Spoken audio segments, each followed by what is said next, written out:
Dungeon के अंदर criminals और हंटर्स का सामना गॉब्लिन के एक ग्रुप से होता है। सुंगजिन को लड़ते हुए देखकर मिस्टर सॉन्ग उसे कहता है कि सुंगजिन बेटा, तुम तो पहले से भी ज्यादा ताकतवर हो चुके हो और तुम्हारे पास इतना अच्छा डैगर कहाँ से आया। मिस्टर सॉन्ग सही कह रहे हैं। देखा जाए तो आज तुम्हें चोट भी नहीं लगी। आई होप तुम्हें मेरी जरूरत ना पड़े। ऐसा नहीं है जूही, हम सबको तुम्हारी जरूरत है। सुंगजिन को देखकर मिस्टर सॉन्ग एक झलक में समझ गए थे कि वो सिर्फ ताकतवर नहीं बना है बल्कि उसका ऑरा भी चेंज हो गया है। अब सुंगजिन पहले से ज्यादा कॉन्फिडेंट है। आगे बढ़ते समय उन्हें 3 रास्ते नजर आते हैं, जिसे देखकर कांग ताइशिक कहता है कि एक काम करते हैं, 3 ग्रुप में स्प्लिट हो जाते हैं। इसमें थोड़ा रिस्क तो है, लेकिन हम लोग वक्त से पहले डंजन को क्लियर कर पाएंगे। मैं क्रिमिनल्स के साथ राइट वाले रास्ते से जाता हूँ। अगर बॉस का चेंबर दिखे तो तुरंत हमें इन्फॉर्म कर देना। दूसरी तरफ सुंगजिन को अपनी परसेप्शन एबिलिटी से पता चल जाता है कि बॉस चेंबर लेफ्ट वाले रास्ते में है। छोटे मोटे गॉब्लिन्स को मारने से सुंगजिन ताकतवर नहीं बनेगा, इसलिए बॉस को हराने के लिए वो मिस्टर सॉन्ग को कहकर लेफ्ट वाले रास्ते को चुनता है, यानी कि किम और कांग बीच वाले रास्ते से जाएंगे।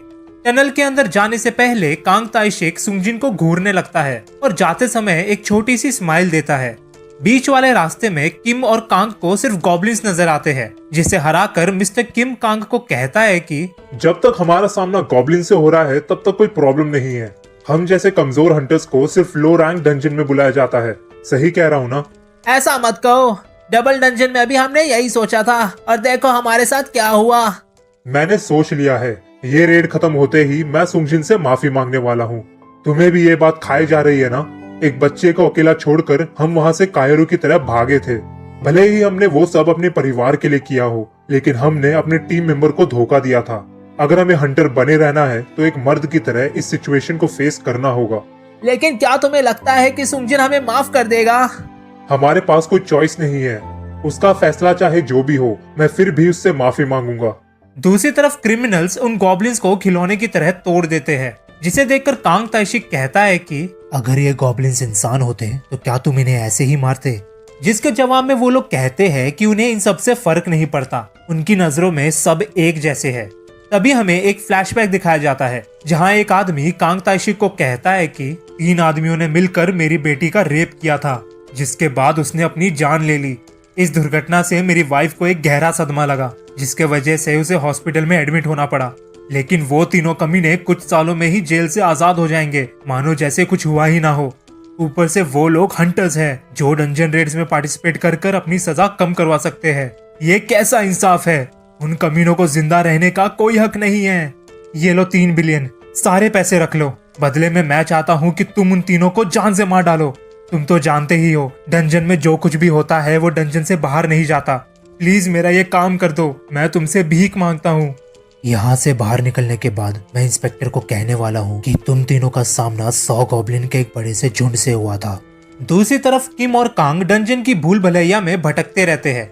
फाइनली जब उन्हें बाहर निकलने का रास्ता नजर आता है तो वो देखते हैं कि कांग ताइशिक उन क्रिमिनल्स को मार रहा है। टेंशन मत ले, इतना जल्दी नहीं मारूंगा। तुम तीनों को तो तड़पा तड़पा कर मारूंगा। अरे ये क्या, तुम दोनों यहाँ पर? लगता है दोनों रास्ते एक दूसरे से कनेक्टेड थे। इसका मतलब बॉस चेंबर लेफ्ट वाले टनल में है। अब लगता है मुझे मेरे प्लान में कुछ चेंजेस करने पड़ेंगे। ऐसा कहकर वो किम और कांग की तरफ बढ़ने लगता है।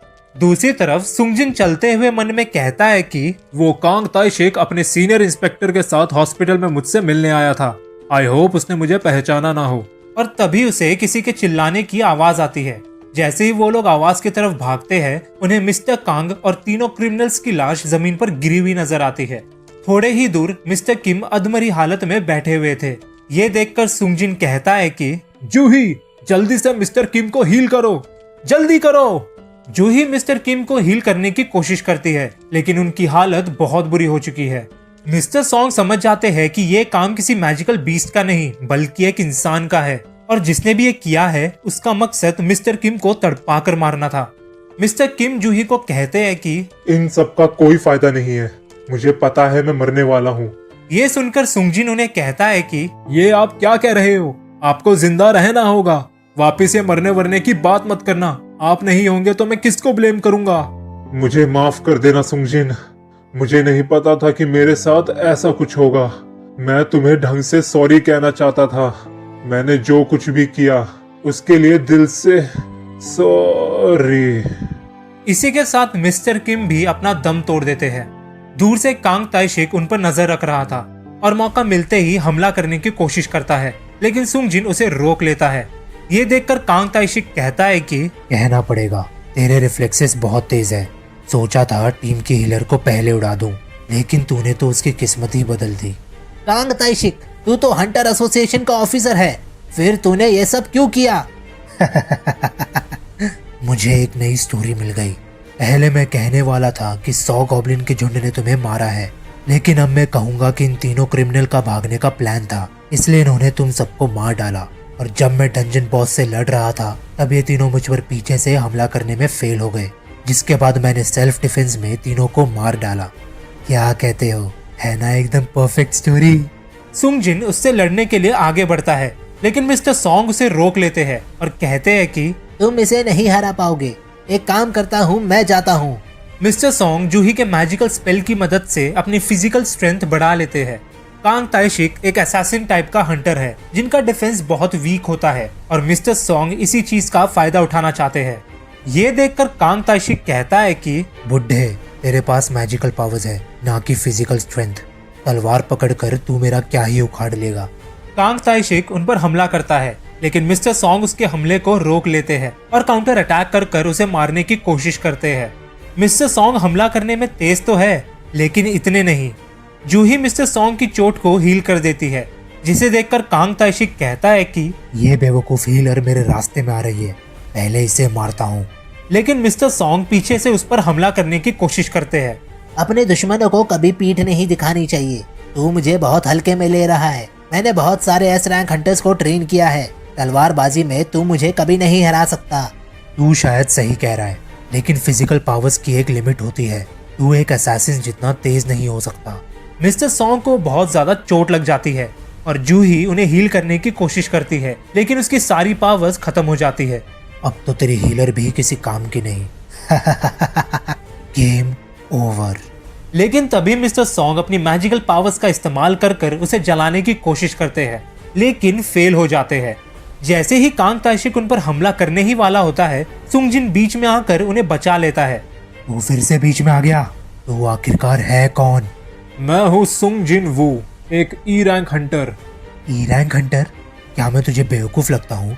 एक बार को तो मैं मान भी लूँ कि पावर टाइप वाला ई रैंक हंटर मेरे इस अटैक को रोक सकता है, लेकिन दो बार मेरे अटैक को रोकना, ऐसा रिएक्शन टाइम होना इम्पॉसिबल है। सच बता, तू अपनी स्किल को छिपा रहा था ना? देखकर तो लगता है कि ये लोग तुझे अच्छे से जानते हैं, यानी कि तू फॉल्स रैंकर तो नहीं है, क्योंकि वो किसी विटनेस को जिंदा नहीं छोड़ते। यानी कि सिर्फ एक ही चीज हो सकती है, सेकेंड अवेकनिंग। ये सुनकर मिस्टर सॉन्ग और जूही हैरान हो जाते हैं। फिर तो ये डबल डंजन के बाद हुआ है। Double dungeon? एक मिनट, क्या ये वही कमजोर ई रैंक हंटर है? लेकिन इसके दिखने का और चलने का ढंग तो पूरी तरह से बदल चुका है। ऊपर से माना मीटर में तो इसकी रीडिंग 10 दिखा रहे थे, यानी कि इसकी सेकेंड अवेकनिंग उसके बाद हुई है। फिर इसने डबल डंजन सरवाइव कैसे किया? खैर कुछ भी हो, मैं देखकर बता सकता हूँ कि तुझे हंटिंग का ज्यादा एक्सपीरियंस नहीं है। चल तुझे आज दिखाता हूँ कि हंटर शिकार कैसे करते हैं। तूने ये सब क्यों किया? तेरा मतलब इन क्रिमिनल्स को मारना? इन कमीनों ने एक लड़की का रेप किया था। उस लड़की के पापा ने इन्हें जान से मारने के लिए मुझे पैसे दिए थे। इसे इंसाफ दिलाना कहते हैं। मैं मिस्टर किम और कांग की बात कर रहा था। उन दोनों को क्यों मारा? क्या ये उनका मुंह बंद करने के लिए था? क्योंकि तू उन्हें बिना तड़पाए भी कर सकता था। मुझे नहीं लगता कि ये लड़की के पापा के कहने पर था। तेरा इरादा कुछ और ही है। ये सुनते ही कांग ताइशिक एक इविल स्माइल देता है और तभी हमें फ्लैशबैक दिखाया जाता है जहां कांग ताइशिक उस आदमी को कहता है कि मैं तुम्हारा काम करने के लिए तैयार हूँ, लेकिन तुम्हें एक गलत फहमी हुई है। मैं वो भी रैंक हंटर हूँ जिसे बड़े बड़े गिल्ड को ज्वाइन करने के ऑफर्स आते हैं, लेकिन मैं फिर भी एक चिंदी हंटर एसोसिएशन की नौकरी कर रहा हूँ। क्योंकि मुझे मॉन्स्टर से ज्यादा इंसानों को मारने में मजा आता है। इसके बाद दोनों लड़ाई करना शुरू कर देते हैं। सुंगजिन की स्पीड देखकर मिस्टर सॉन्ग कहते हैं कि लाजवाब। पहले वाला सुंगजिन तो ऐसा बिल्कुल भी नहीं था। सुंगजिन की स्पीड और स्किल्स कांग ताइशिक जितनी थी, लेकिन एक्सपीरियंस के मामले में सुंगजिन मार खा जाता है। लेकिन कांग ताइशिक की मर्डरस इंटेंट ने सिस्टम को जगा दिया था। तूने गलती कर दी कांग ताइशिक, लेकिन अच्छा ही हुआ। अब तुझे जान से मारने के लिए मुझे एक और कारण मिल गया। इसे क्या हो गया? इस लड़ाई का एडवांटेज तो मेरे पास होना चाहिए। सुंगजिन डैश एबिलिटी का इस्तेमाल कर कर कांग ताइशिक के मुंह पर हमला करता है, जिससे कसाना का जहर उसके शरीर में फैलने लगता है। लेकिन तभी अचानक से कांग ताइशिक गायब हो जाता है और कहता है कि ये है मेरी स्टेल्थ एबिलिटी, जिससे मैं अपने शरीर, आवाज और यहाँ तक कि खुशबू को भी गायब कर सकता हूँ। कोई नहीं जानता कि मेरे पास ऐसी कोई स्किल भी है। क्योंकि दूसरों को बताने के लिए कोई जिंदा ही नहीं बचा। और तुम दोनों चुपचाप उधर खड़े रहो, क्योंकि अगला नंबर तुम्हारा है। अब बता सुंगजिन, टूटे हुए पैर के साथ तू मेरे अगले हमले को कैसे रोकेगा? क्या तेरी बकवास खत्म हो गई? Full recovery. इसने अपने पैर को हील कर लिया? मैंने एक भी कॉम्बैट हंटर के बारे में नहीं सुना जो हीलिंग मैजिक भी जानता हो। इसने और क्या क्या छिपा कर रखा है? यह इंसान तो खतरनाक है। सुंगजिन के चेहरे को देखकर कांग ताइशिक समझ जाता है कि उसने भी बहुत से इंसानों को जान से मारा है। लेकिन डंजन एक ऐसी जगह है जहां कानून वगैरह काम नहीं करता। जो सबसे ज्यादा ताकतवर होता है सिर्फ वही जिंदा बच पाता है। स्टेल्थ एबिलिटी के बाद भी सुंगजिन उसके सभी हमलों को आराम से रोक लेता है और जवाब में अपनी मर्डरस इंटेंट को एक्टिवेट कर कर कांग ताइशिक को अपने डोमेन में ले लेता है, यानी कि उसका गेम ओवर। मरने से पहले कांग ताइशिक सुंगजिन को कहता है कि कुदरत के कानून के हिसाब से मैं कमजोर हूँ, इसलिए मैं मारा जाऊंगा। लेकिन तू चीज क्या है?